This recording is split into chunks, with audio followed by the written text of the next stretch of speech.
let's talk about how you can find products that actually have the potential to sell in niches with sufficient opportunity. Why is this important, and how can it make you money? Of course, it's no secret you want to make money on Amazon, which is why it would be unwise to just randomly choose products or base what you choose to invest your money in solely based on intuition. You'll want to ensure there's a demand for what you end up investing your money into, but you might have your own criteria as to what is opportunity and what is not opportunity. And that really is the beauty about the tool that I'm about to share with you in this video. You can put in whatever you want as a criteria, and it's going to spit back a list of outputs, the exact products that hit the criteria you just entered within minutes. By the way, when I was getting started, this same exact work took me ages to do manually, and you save so much time by using software. Anyways, enough about me. Let's go ahead and hop into the tool so you can learn through example. First, say you're not on this page. The way that you can get into the tool is hit Tools, Black Box, and then we'll focus on the very first tab that comes up, which is Products. From here, you can begin inputting in the criteria that you have in mind. So for example, you can discover different products by selecting different categories. In this case, I might want to look at the home and kitchen category, maybe the kitchen and dining. Plus, let's select patio, lawn, and garden. For the number of sellers, let's say we want to see no more than 2. This is essentially telling the tool, hey, I don't want a whole bunch of products that are maybe wholesale or arbitraged, though you could also do the opposite if maybe you are a wholesaler or arbitrage seller. Maybe you want to put in a minimum of like 5 or something here. For the time being, I'm going to do this as somebody who is interested in private label. Something else I could input in is monthly sales in units. This is the number of products or volume the product moves per month as estimated by Helium 10's algorithm, developed from when Amazon made its algorithm public. P.S. I make a note here to point out that there is no magic number.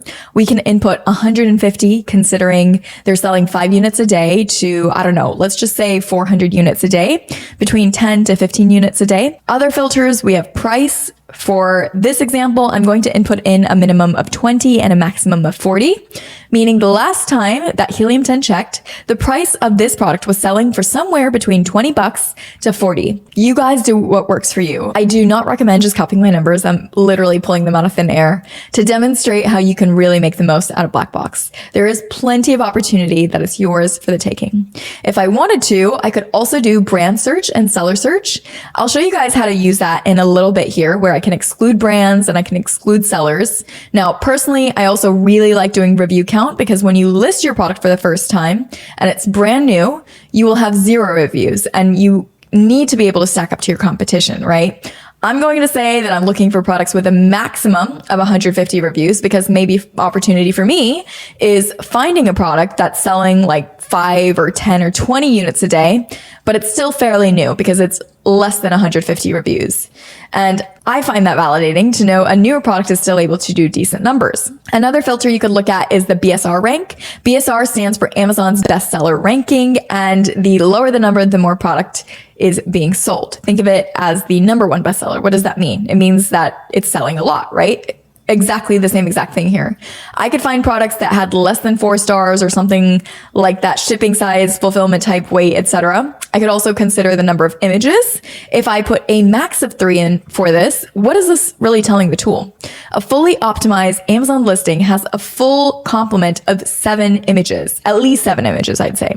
So to me, I see this as opportunity or potential opportunity because if there's a seller who only has 3 images in their listing, they're probably still learning how to properly put together a listing and generate revenue on Amazon, right? Maybe they're not fully optimizing that space, or they've got bullet points and a title or description that leaves something to be desired. And that's interesting to see what products, despite there being an indication that the seller does not have a great listing optimization or quality, it's still selling. It's still selling 5, 15, 20 units a day, right? That's why we put that there. The last one I'm going to go ahead and use is variation count.